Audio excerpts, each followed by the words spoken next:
This month, I'm very excited to introduce some new features that we have added lately. And now, if you come to any stocks, you will see that we have added a Moat score and Tariff score there. Let me share my screen with you so that you can see it. Okay, so I just come to any stocks. You should be able to see, okay, I type in Microsoft, and you should be able to see it. Microsoft. And if you come to the profitability rank box here and come here, you can see that we have added two scores here. One is the Moat score, and the other is a Tariff score. We have been studying Warren Buffett for a long time, and if you read about Warren Buffett, he has been always saying that moat, the economic moat, is one of the most important factors in his decision making, because he want to hold he want to hold the stock forever after he buys. So the company has to have wide economic moat that keeps its long-term competitive advantage. So moat is a factor, is a rank which measures the long-term competitive advantage of a company. So that's why it's extremely important. We have added a moat score in this case to help investors, to help us to decide the long-term investability of a company. So that's why we added a Moat score. And in general, if you think of Moat score, we do consider lots of factors. The factors such as, does a company have a leadership in certain area? Does company have a lower cost? Does a company have like a IP or a patent, something which make it very hard for other companies to replace its product? So a lot of things. What is the switching cost, for example? So those are the factors we consider to rank the economic moat. And Warren Buffett liked Geico because Geico, he think it's a low cost producer among all insurance companies. That's why he liked Geico. And he liked Burlington's Northern Santa Fe because it's just impossible for others to build railroad anymore. And even a bank, we all use banks. And for banks, it's actually if we get used to it, we link a lot of our payment to this bank, it's hard for us to switch to another bank. That's the switching cost. So then in the case of Microsoft, for example, we do write the moat, what makes Microsoft wide moat here. It says Microsoft has a robust wide moat due to its dominant market position. Here, you can see this box here. Strong brand, extensive network effect. It benefits from high switching cost, valuable IP, and consistent innovation. So we do list the reasons here, and it's actually, we think it's a very important factor here. And then we also add a tariff cost, because tariff is a popular word this year. And we know that with a new administration, and there's lots of talks about tariffs. So that's why we add a tariff score here. A company with higher tariff score is less affected by the tariffs and has a higher tariff score. And we consider where the products are made, for example, the supply chain, whether it's really dependent on the global supply chains like that. And what kind of product does it make? If it's a software or service, maybe it has less impact by the tariff policies with the government. Let me see any questions here so that I can answer here. For the tariff score, we do use AI to help us with the ranking. Yes. And what's considered a good moat score? Both moat score and tariff score will help with AI for the ranking. And if you a good score, because the score is from 1 to 10. And so anything with 8 or above will be a good Moat score for both tariff score and Moat score. Also, our growth rank, our profitability rank, our financial strength. Anything with an 8 or above is a high rank. For tariff score, we do consider things like the supply chains, where the product's made.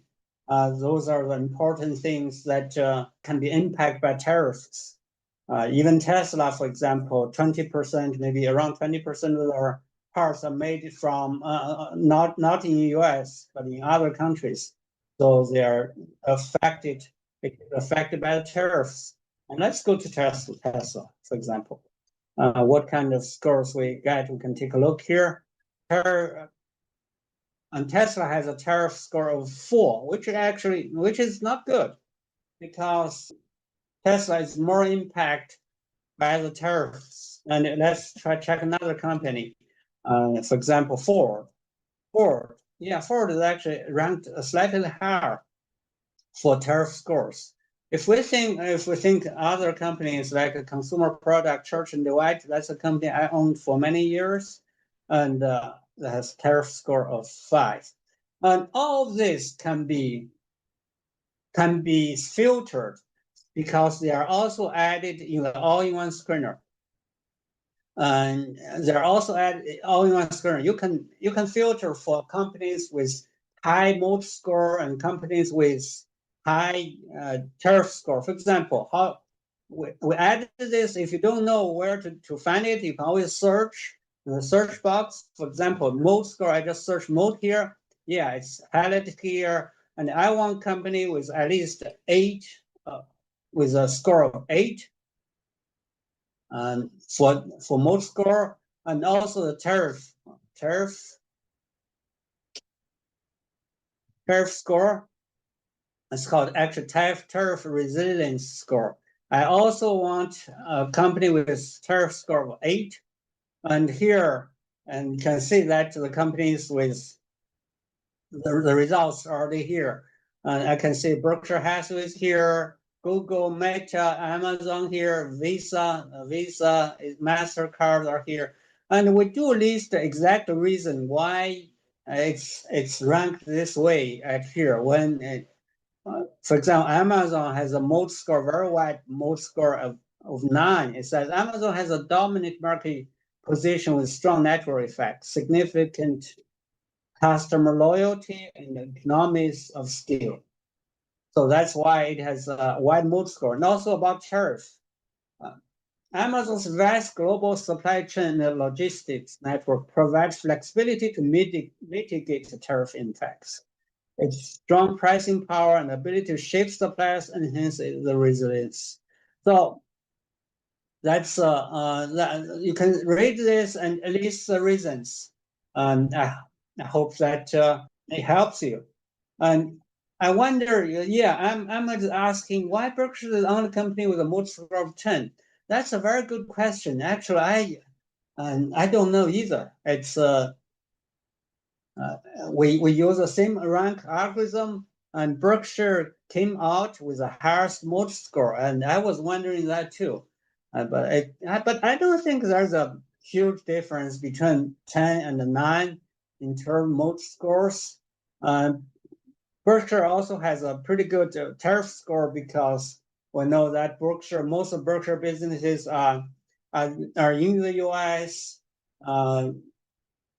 Like the insurance business, they will not be affected much by the tariffs. And the Burlington Northern, the train business, maybe railroad business, maybe impacted by some. That's the case. And so that if you combine this with other ranks, like the profitability rank we have, or the growth rank, you'll get a small number of companies.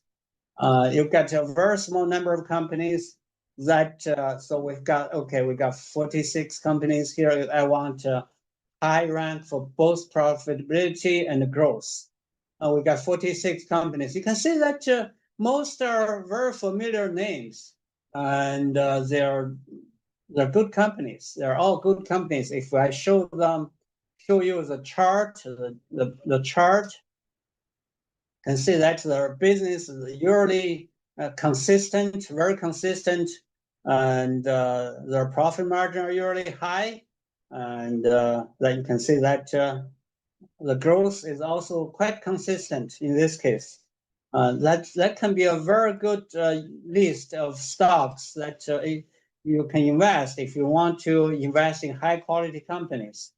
I can see Netflix here and see that United Healthcare is also here. It has been beaten down lately, having as a company has a very bad time last months. And but it's here. It's in the list. Maybe it's opportunity. This disclosure. I do own the stock in my fund. Okay, the FICO. Okay, it has some hard time recently also, but these companies are all good companies. Where do I go access Moats or Tariff score on the platform? It's for every stock, and I think I showed. If I come to Guru Focus website, if you just enter any stocks here, for every stock, I just randomly choose here Ford.